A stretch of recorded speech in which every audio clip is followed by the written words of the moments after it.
Good evening and welcome to Business 7. My name is Philippus Usiku, your host. Today we have a very interesting show lined up for you.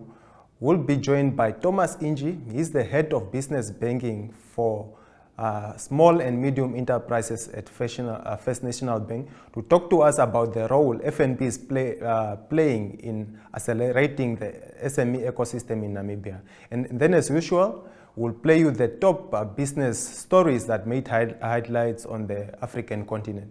But before we dive into the interview, let's take a short break. Connection. It's in the human touch, the feeling of belonging. It inspires us and empowers us, creates clarity from complexity. It starts new conversations, unlocks the power of advice, and makes an impact on your life. At Alex Forbes, we pioneer insight to provide you with advice that connects your decisions of today to your impact tomorrow.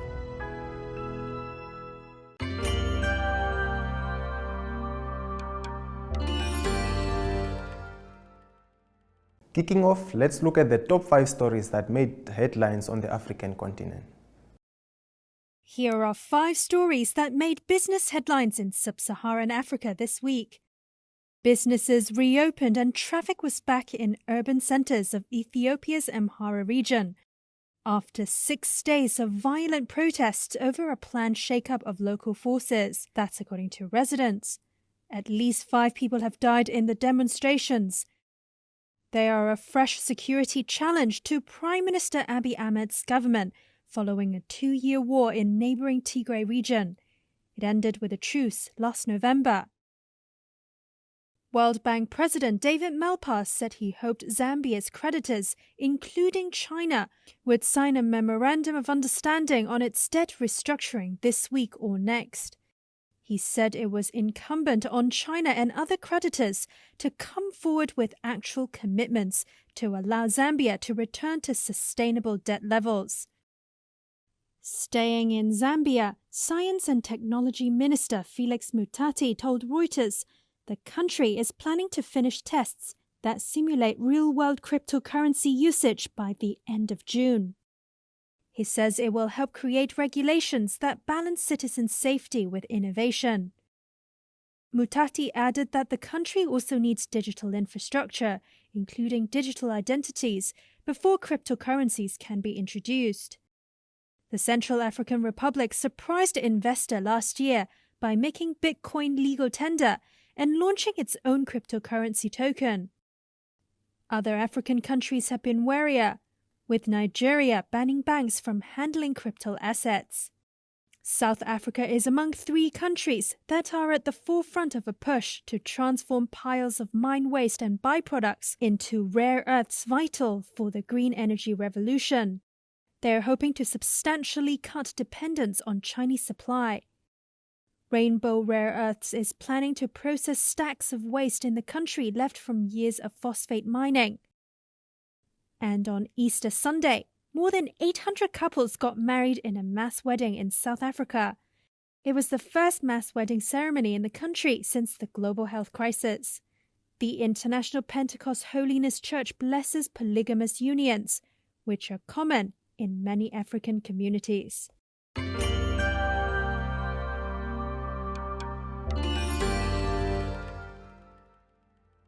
SMEs are known to be the backbone of the Namibian economy. To expand more on that, I'm joined by Mr. Tomas Iindji. He's the head of business banking for SMEs at FNB. Welcome to the studio. Thank you very much for having me. Yeah. What role do SMEs play in the Namibian economy and why is it so important to empower them? So, well, when you talk about small and medium enterprises, one need also to expand back then to say micro, because we believe that we can't just talk about small and medium enterprises, but the micro, the hawkers, they are very key in terms of this sector. So everybody now saying SME, they are a very important sector in our industry, in Namibia context, because create jobs. So if somebody is having a small entrepreneur business in a certain area, then that person create one or two, Namibians in terms of that. Hence, this industry is very critical. It is at our heart for everybody to make sure that we support them because they contribute to our GDP. One, they create jobs and they sustain jobs, and then there's opportunity for to expand in terms of that, and for the customer, for the SME to become a millionaire person. So that person need to start somewhere. So that's why we cannot just aiming for those who have been successful, but also the upcoming one, the entrepreneurs, the startup, so that we can really they can make impact in our economy. Yes. On Monday, FNB celebrated its contribution towards SME development in Namibia. Tell us more about that. Well, yes, indeed, we are celebrating the success of FNB in contributing to the SME sector, SME development. When we started with an SME business unit within the bank, we have done that because for the reason that we are doing the right thing, one. Second is that we have recognized that the SME sector is a very important sector, hence we put more effort, more resources in terms of that. So then after that, we have seen that the growth of the businesses, customers graduating from SME to become, upper SME, to become a normal commercial, to become corporate. And we have a number of examples whereby we have really nurture those SME clients. Now we can, actually celebrate to say that FNB has contributed to the growth of economy, job creation, because we fund those SMEs, and now we can really easily say that FNB Namibia has contributed tremendously to this sector. Hence, we have decided to celebrate that achievement, and then together with the government, to meet the government halfway, and to reaffirm to the Namibian nation how Bank FNB is very serious in terms of those sector. Well done on that milestone. Moving on, one of SMEs are also faced with challenges, and it's the much talked about access to finance as well as markets, and also the skills that they lack to run these enterprises. What role is FNB playing in addressing these challenges that are faced by SMEs? Well, when we talk about challenges faced by SMEs, we look at the two components. One is financial component, and the other one is a non-financial component. And I will talk about a non-financial component at a later stage. When you talk about financial component, it's really to say access of funding to SMEs. And we are saying, from the bank perspective, FNB, to say that access of funding should not be a concern, neither. We are simply saying that get your idea right, bring us your business case, show us the sustainability of your business, show us how you plan to start your business, because we believe on people's idea to say, well, bring your idea, and we are not saying that go to a consultant, come up with a massive, well-thought, designed business plan. We are saying that you don't need to go to the consultant, neither. Come to us. We're going to interview you so that we can understand what are your challenges, one, and how much is your funding request in terms of a startup, or you want to expand your business. After that, we have now signed up various DFI, which is now Developmental Financial Institution, which is now the Credit Guarantee Scheme. Because SME is coming to the bank, that person do not have nothing on his or her balance sheet. Meaning that probably he or she only have primary residential property, which is also bonded to, to the bank, and that person do not have any additional collateral, neither cash, neither property. So what the bank came up with is to engage with a different DFI, whereby we can sign up some credit guarantee scheme for collateral. As I said, collateral should not be an issue, unless the issue should be the idea, if you do not have a bankable idea. And I want to comment that the youth are really doing great in this country. They try to come up with their business idea and starting up businesses, and some really expand. We are now saying that we need to give youth opportunity, especially those SME youth and women. We need to give them opportunity, And then when they approach banks like FNB, we listen to them so that we can guide them properly. Then we can able to give them, to take them through the journey in terms of the banking your money with FNB, build up your track record, build up your behavior within the banking system, then the bank can able to assist. So when I come to the non-financials, we simply talk about the mentorship and coaching and so forth. So currently we have partnered up with NABAN. So that is a network, organization, not for gain. So what the NABAN is saying now, through Yesaya now, who is the founder, is saying that, okay, fine, we understand the challenges of SMEs. What can we do? Because when they reached out to the bank, they need some sort of preliminary information, i.e., in terms of the skills, capacity, and so forth. And then when you give them money, it is the issue of the mentorship and coaching, so that that person can, must know how to do the accounting, how to do the cash job, how to do, making sure that what is important to keep my receipt, because NAMRA will be, at the back of your story. Hence, we are now saying that what the organization does in terms of the NABAN is with a partnership and we throw 100,000 per year for the next 3 years. It's really that they're organizing an event, they invite the SMEs, the youth, the women, and then they pitch their ideas to that forum. And then ultimately to that, there's also opportunity to have seed capital from that organization. Then when they visited FNB, they went through that program, it will be an easy journey to have a conversation with them. So mentorship program is very critical. And I've seen that DBN has partnered also with some various organizations in order to do that. And we are leveraged together as partner, and DBN is they are our strategic partner in terms of that, because we have written quite a number of loans through the DBN scheme. This is now I'm talking about access to funding, which should not be an issue, because we had disbursed an amount of 20 million to date. Wow. Which is now the partnership with Development Bank of Namibia, which is now that loan is underwritten by Nasria. That's one. Second, what the bank have done is that when it is further globally to look for solution for SMEs. So we have partnered up with an AFD, which is now the French agency in France. All right. So what Propaco and AFD does is that they give us 100 million to say, please, this is a prudential limit, giving to FNB. Use your normal discretion in terms of the T&C on the banking metrics, on the assessment of the application. And those who lack of collateral and they want to start up with the businesses, they want to expand so that they can able to be backed by AFD, and they are covering 70% of that specific loan.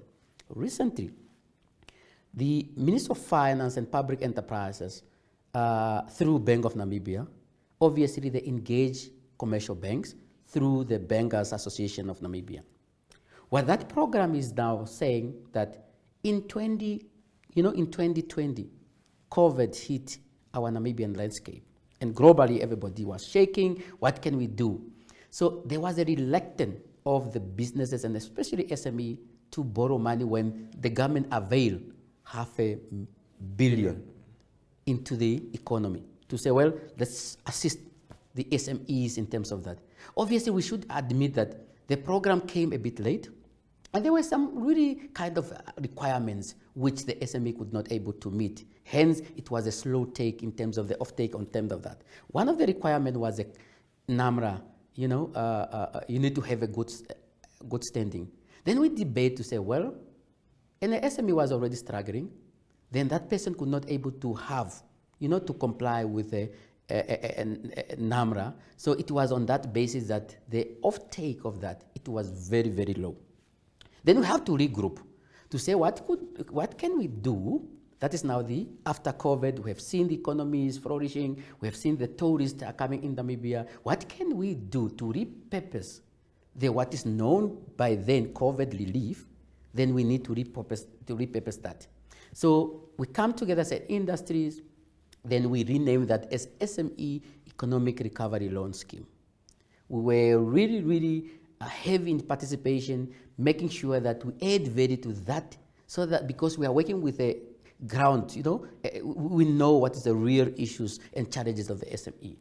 So we have now repurposed that together with the Minister of Finance, and we should appreciate our government for coming on board really to ensure that SME, they are not being left, behind. Yeah. So then from F&B's perspective, we have signed up a 150 million prudential limit, of which currently we have approved an amount of 50 million to date, which need to be paid out to those SMEs.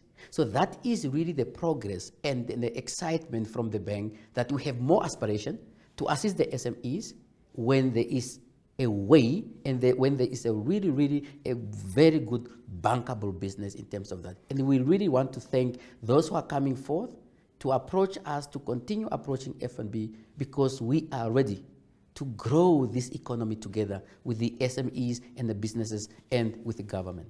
Yeah, for an SME out there that wants to access credit at FNB, what are some of the requirements that they should meet in order to access credit at FNB?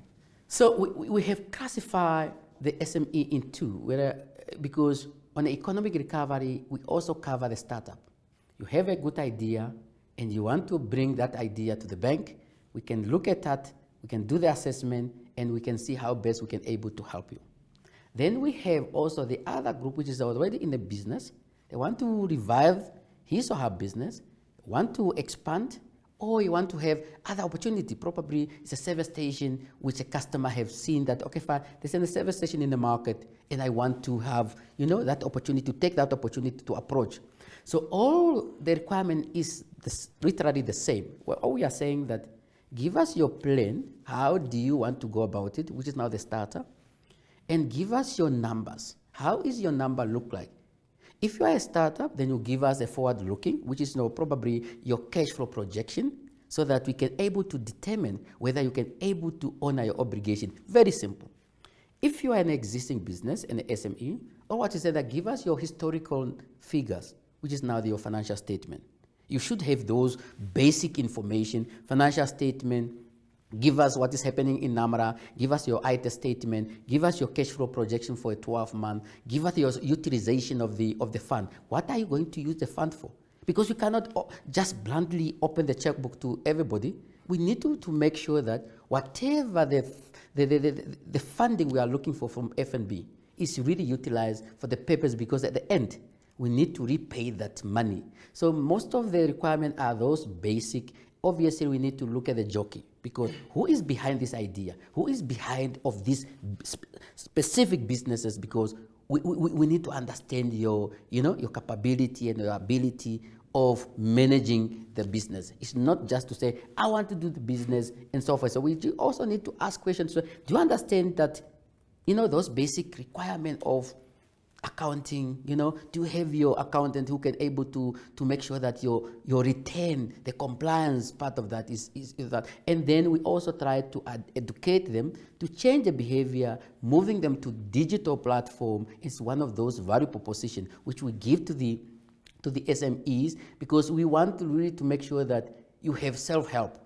You can be helped. You don't need to come to the bank to do the banking in a traditional way. So we have innovating product and solution to the SME. They can help themselves. They can go to our teller machine outside and do the deposit anytime they want, 24/7. Those are some of the value propositions which we also do. And if you bank with F&B, what we have introduced is what we call SME score credit.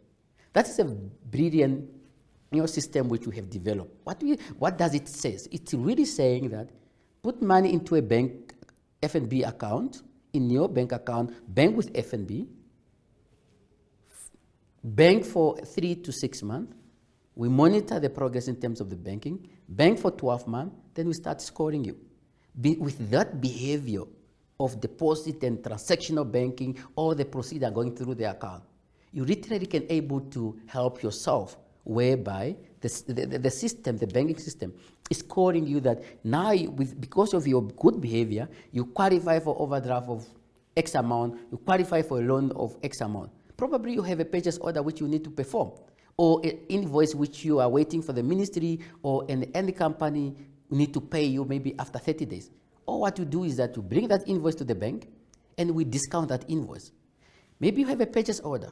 Or what we do is that we take a session of that purchase order, then we try to fund you because your behavior says we could able to fund you. Probably you are a dentist, you have a practice somewhere, and you want additional equipment.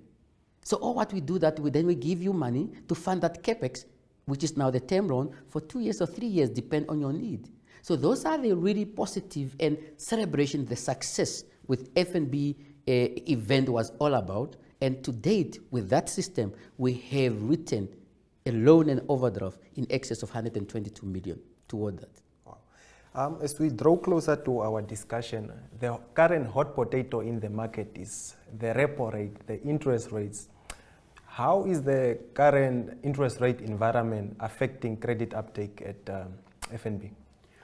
Well, it's a combination of the two, but it's a known fact, and we need to admit that we'll see that the increase in the repo rate, and that ultimately talk to the prime renting rate, which is now the bank, a funding rate in terms of that.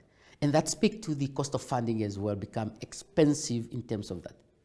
So, but when I come back again to, because Bank of Namibia have seen the outlook in terms of the where the economy going, where the interest is going for the next 3 to 6 months and so forth. So, and then today there will be some outcome of the meeting with the head monetary committee of Bank of Namibia, and we do hope that they will not able to increase the repo rate, but let's watch what our honorable governor is going to say. But further than that, we can counter the increase in terms of the SME economic recovery, because the SME economic recovery is having a special rate to that, meaning that it's a prime less 0.5 BEPS. So on that note, the affordability still, we are still certain, we are still comfortable that the SMEs, they can still afford, because on this specific SME economic recovery, which is now the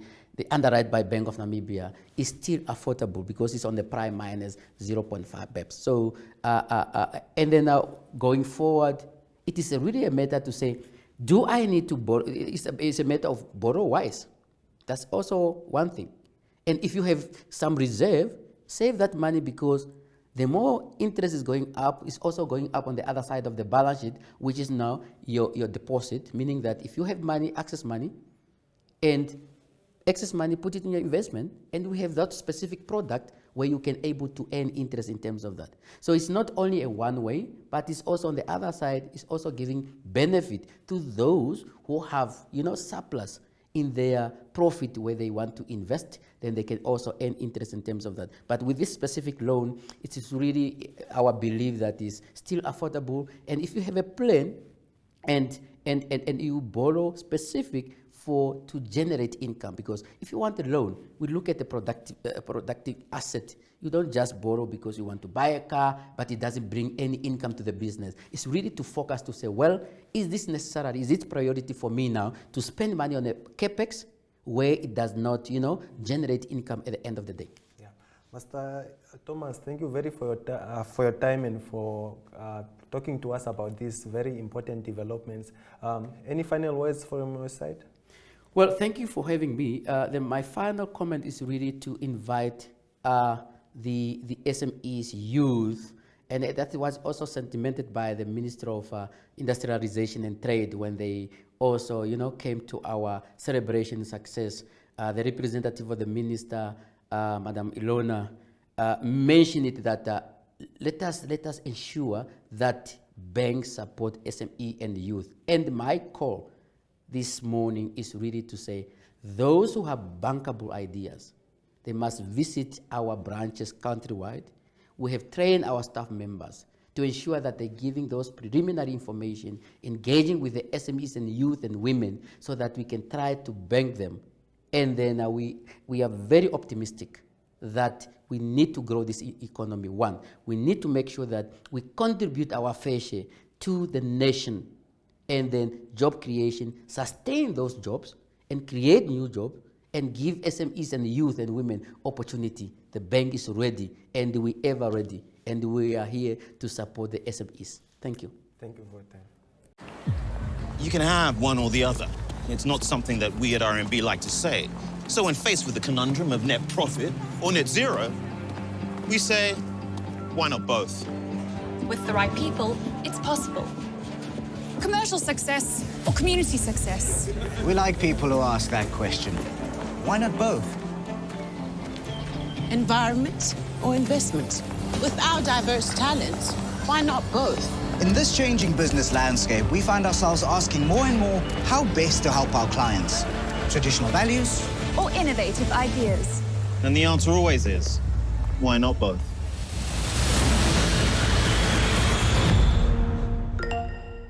Every day, you make choices that make you legendary. Journey together with us on the path to securing your legacy as a member of the League of Legends. With the Select Platinum Bundle Fee Premium Bank offering, you will access tools that will enable you to thrive. If you earn 850,000 Namibian dollars per annum or more, you can apply for this offering today via bankvinted.com.na for only 447 Namibian dollars per month. Bank Vinted, a member of Capricorn Group.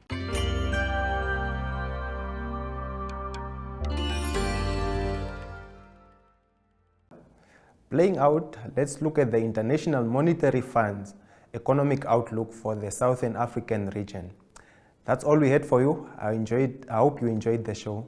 Goodbye.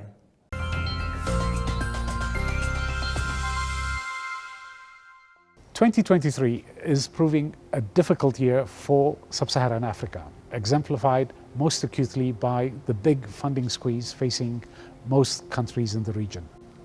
As global interest rates have soared and the US dollar has strengthened, it has raised the cost of debt servicing and curtailed access to capital markets for countries. And this adverse external environment is exacerbating already difficult economic conditions. Weaker growth than elsewhere, which has worsened poverty outcomes and amplified the public debt burden, and the highest level of inflation in many years, which is eroding standards of living. We now expect growth in the region to slow again, down from 3.9% last year to 3.6% in 2023. And we see a continued difficult external environment ahead, with shrinking aid budgets and reduced inflows from partners. And for countries already living on the edge, this is yet another barrier to meeting their social, economic, and development needs. But African countries are far from powerless. There are many reforms that can be pursued to improve the resilience of our economies, notably better domestic revenue mobilization and reforms to engender higher growth. You can read more in our latest Regional Economic Outlook to find out how policymakers can best navigate the current funding squeeze.